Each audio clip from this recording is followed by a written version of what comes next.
Hello everyone, welcome back to Relax with Animal Facts.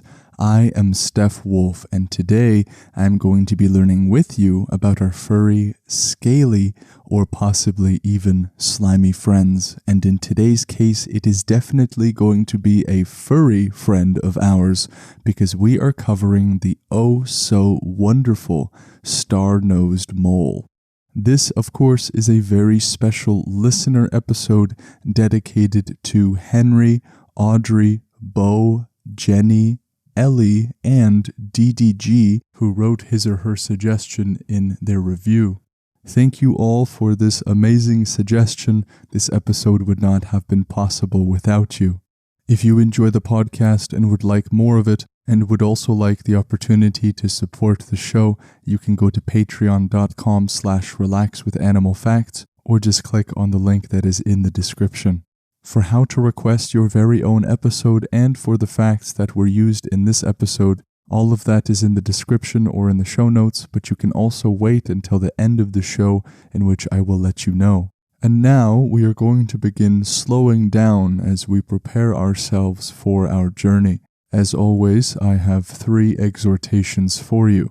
The first is to put on a pair of rubber boots. We definitely do not want to be wearing some pair of expensive sneakers here. And the second thing I encourage you to do is to realize where you are perhaps carrying some tension.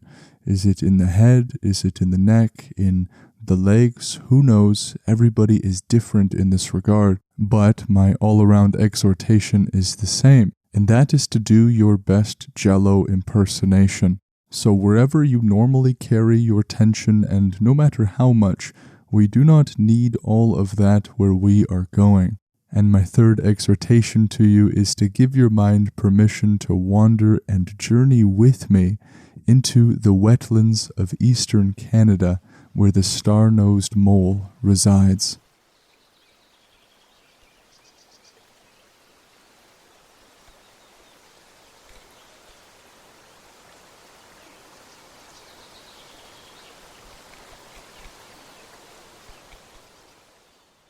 As is quite uncommon on the show, I am not required to travel very far, being a Canadian myself.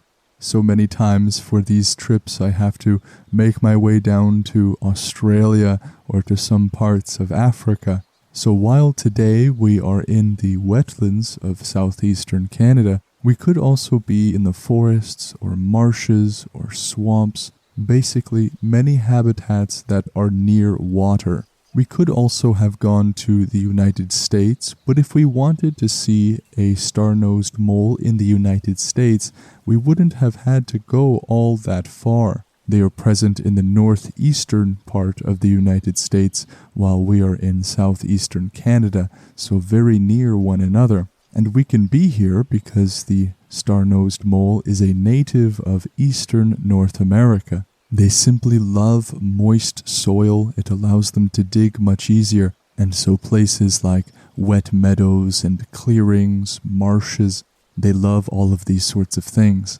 And so the creature we are attempting to find now is a small mole. Now, full disclosure, the star-nosed mole is one of the most unique looking creatures I have ever seen. They have one of the strangest appearances, I think, of any animal that we've covered on the show so far. Some might even use the adjective bizarre when it comes to this creature. And the reason why they are considered so peculiarly strange is because of a star-shaped nose that is ringed with 22 fleshy appendages. The technical term for these appendages are rays. And with these 22 fleshy rays, they will be able to navigate the world in a way that certainly we cannot. They will feel their way around the soil and around the different areas that they are in, and even employ it to hunt prey and hunt prey efficiently. The scientific name of the star-nosed mole is the Condylura cristata. This took some research on my part to try to figure out why they were called this, but the word Condylura goes back to a Greek word that means knuckle. And when we think of the word knuckle, it is not just referring to those on our hands, but really the knuckle of any joint, basically a flat part at the end of any bone. And the word cristata is derived from crista, which means crested or something with these tassel-like tips. They used this word to refer to this golden yellow crest that is on the iris. The iris is a kind of flower that has these feather-like spikes that splay out and honestly looks similar to the nose of the star-nosed mole. And so literally translated, the Condylura cristata would be something like knuckle crest or knuckle crested. It is always interesting to see how researchers come up with their scientific names. And now here, if we look in the marsh, we can actually see one right now. Let's go over some basic things about them before we go into the specifics of this wondrous creature. The one that we are looking at right now is probably under 4 years old. That is because they have an approximate lifespan of 3 to 4 years on average. You'll notice one thing, that this mole is not particularly large. It will range between 15 to 20 centimeters or about 6 to 8 inches. They will weigh about 12 pounds, which is something like 55 grams, about 5 kilograms for those who prefer that measurement. They are dark brown in color, and they have these large claws at the end of their feet. So now that we have got some of that peripheral stuff out of the way, let's dive a little bit deeper onto that nose. That star, or their nose, is actually the most sensitive known touch organ in any mammal in the entire world. It is so sensitive that it contains more than 100,000 nerve fibers. Just so we can compare, that is about 5 times the number of touch fibers that we have in our hands. And our hands are about the size of the mole to begin with. And so not only do they have 5 times the number of touch fibers, but they are extremely concentrated into a space smaller than our fingertips. That makes for one really sensitive nose. And researchers say that they still do not know just how sensitive the skin on the star is. Basically, anything that they have tried has activated the neurons in the star-nosed mole. So they have not yet come up with such a low stimuli so as to not activate their brains. All of this points to one of the most amazing organs in the animal kingdom. Now, one thing to note is that the mole actually does have eyes, but they do not see like you and I. And there is a part of the star organ, specifically in the middle, which covers just a small part of the star, which researchers have termed the touch fovea. And this specific area is used for very detailed explorations and navigations through the world. Scientists say that the structure and organization of this little area is very neurologically organized, and it is organized in such a way that it mimics that of other highly developed visual systems. To make this a little bit more concrete, it is something like when we use our eyes while we are reading. We cannot simply stare at the center of the page and read from top to bottom, but our eyes will shift from word to word or from sentence chunk to sentence chunk, and in a similar way, while the star-nosed mole is navigating through their world, it will constantly shift their star to reposition that fovea on areas that interest them. So although they do not see in the way that we do, they do use their star in a way that is functionally similar to how we read. Now, the amount of nerve fibers on that star is going to give them the ability to eat in such a way so as to provoke the awe of all the scientific community. And it is not necessarily the way they eat, but the speed at which they decide and eat. The star-nosed mole is considered the fastest eating mammal on planet Earth, and that is because it can take them as little as 120 milliseconds, but on average something like 227 milliseconds, to identify their prey and to consume whatever it is that their attention is on. It takes all of 8 milliseconds to decide if the prey is edible or not. Now, comparing that to us, this is something that is incredible. If I was only given 8 milliseconds to decide if something is edible or not, I do not think that I would be alive very long. But in the case of the star-nosed mole, that is no problem. Just for us to better understand this, our reaction time on average is about 250 milliseconds. But the star-nosed mole will take as little as 120 milliseconds not only to identify the prey, but to eat it.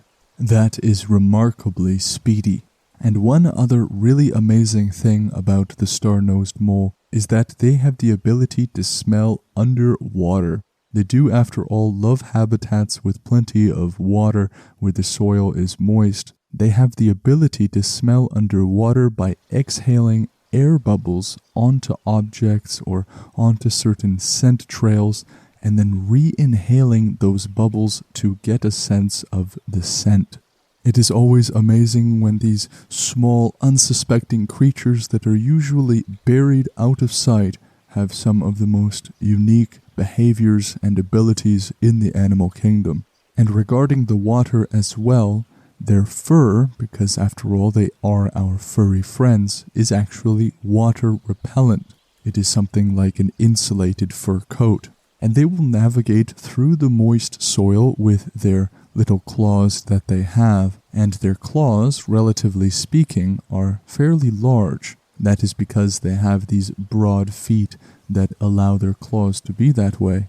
They also have a tail that is quite thin and hairy that will measure in at about 1 to 2 inches in length. So that is something like 1/4 of their body size in just their tail. And using their broad feet, their water-repellent fur, and the ability to smell underwater, they are great swimmers and can even dive for several seconds at a time. So these guys are tunnelers, they are swimmers, they are walkers, they do it all, except fly, of course.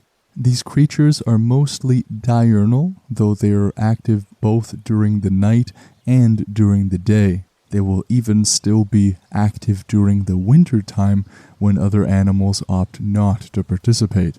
They will tunnel and forage for food in the snow and even swim in cold, icy streams underneath these frozen ponds. The more I am learning about this critter, the more I am seeing it as something like a blind Terminator. The star-nosed mole is no joke. Their diet is a carnivorous diet or an insectivorous diet, meaning that they eat primarily insects. They will eat small invertebrates, so remember that invertebrates just means creatures that do not have backbones. It eats aquatic insects and mollusks, small amphibians and small fish, as well as worms. So they do have a fairly large pool from which they choose to eat, but that pool is strictly carnivorous and they do not eat really any plant material or algae or anything of the like. Now, animals oftentimes give us many insights into medicine or different technologies. The echolocation of bats and of dolphins gave us sonar, for example. The star-nosed mole, because of how sensitive their stars are, researchers are currently studying them to understand more about how pain works and trying to find new treatments for chronic or acute pain. Now, as it stands currently, we do not actually know very much about how they communicate with one another. The young star-nosed moles will let out these high-pitched sounds while the adults will make wheezing noises. But exactly how that communication works and in what context it works is unknown. Perhaps there is a potential or current animal biologist listening here that will in the future discover the mysteries of star-nosed mole communication. Now, star-nosed moles will have other star-nosed mole babies in around March and April. A single litter will generally be between 2 and 7 star-nosed moles, with 5 being the most typical size of the litter. While the adult mole that we are looking at right now is covered with this fur or hair, the young are completely hairless and will weigh just 1.5 grams. their star will be functional at around 2 weeks along with their eyes and their ears. They will become fully independent just within 30 days of being born, and they will be able to have other star-nosed moles of their own at around 10 months of age. Now let us just say a couple of quick facts that are pretty interesting. The appendages on their star move very quickly and can touch up to 12 different objects in 1 second. Now it is not yet fully understood, but some researchers say that their star perhaps gives them the ability to detect electrical fields, similar to how many sharks have electroreceptors that will allow them to detect those things, but that is not very deeply known just yet. The Guinness Book of World Records also lists the star-nosed mole among the fastest hunters in the world. As we learned about earlier, they certainly deserve this distinction. And the last interesting fact is that their nose is ideal for detecting earthquakes. Given how sensitive it is, certain seismic changes that for us would be virtually undetectable, for them might really give them an edge quite early. Other animals are very quick to distinguish whether an earthquake is happening or not. Dogs are an example of that. Dogs will normally sense that something is wrong or that something is coming a lot earlier than humans realize. We mostly realize an earthquake is happening when everything is already shaking, but the star-nosed mole with more than 100,000 nerve receptors will get the hint quite early. Now, starting in Season 6, we are doing charities and foundations every time we cover a specific animal. But in the case of the star-nosed mole, I could not find a single charity or organization that has to do with their well-being. That is because specifically it looks as though their population numbers are doing A-okay. And so there is no charity for me to shout out here on the star-nosed mole episode. And so let us move on to the name mole. What exactly does that word mean? And so it is used to describe a type of a small burrowing insectivorous mammal. We used this definition since the mid-14th century, and it is perhaps a shortening of a word that we no longer use anymore, but maybe we should, and that is the word moldwarp. That literally means earth thrower. Now looking at this little small mole, but seeing how fast it burrows and tunnels, giving them the distinction of earth thrower is something that I am on board with. But this word was used as early as the 16th century as describing somebody who works in darkness. But this word might go all the way back to a Middle Dutch or a Middle Low German word. It may represent an Old English word as well, but so far it is unrecorded and undiscovered, so suffice to say that it is really not extensively known how we got this word. Very common, of course, in the world of etymology. Language is constantly changing, and it is not as neat and tidy as we'd like it to be sometimes. And this review comes from Miri, with a lot of E's, 007, and Miri is writing all the way from Great Britain.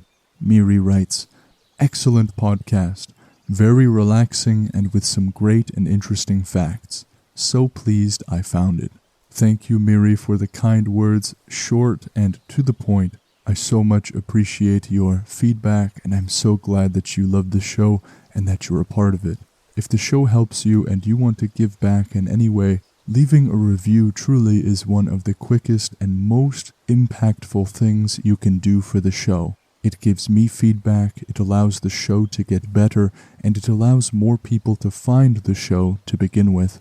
And so I encourage you to do so if you so choose. To request your very own episode, you can do so by going to relaxwithanimalfacts.com and clicking on the Animal Request tab. I respond to each and every one of you, at least I do my very best to, and if I ever do not reply to you, please send me another message. If you would like to tell me anything else, you can do so by sending a message to Relax with Animal Facts on Instagram or sending an email to relaxwithanimalfacts@gmail.com. The resources used in this episode come from eurekaalert.org, nationalgeographic.com, animalia.bio, and etimonline.com. All of those resources are in the show notes or the description, so you can search to your heart's content. This episode would not have been possible without their contributions. What an amazing creature we have covered today. Some of the most smallest and unsuspecting creatures can be hiding wonderful treasures underneath the surface. In the case of the star-nosed mole, literally underneath the surface. These tunnelers had plenty of surprises, and I am so glad that we got to learn about them today. I hope you have all enjoyed this episode, and I look forward to seeing you on the next podcast episode with the next animal. Take care.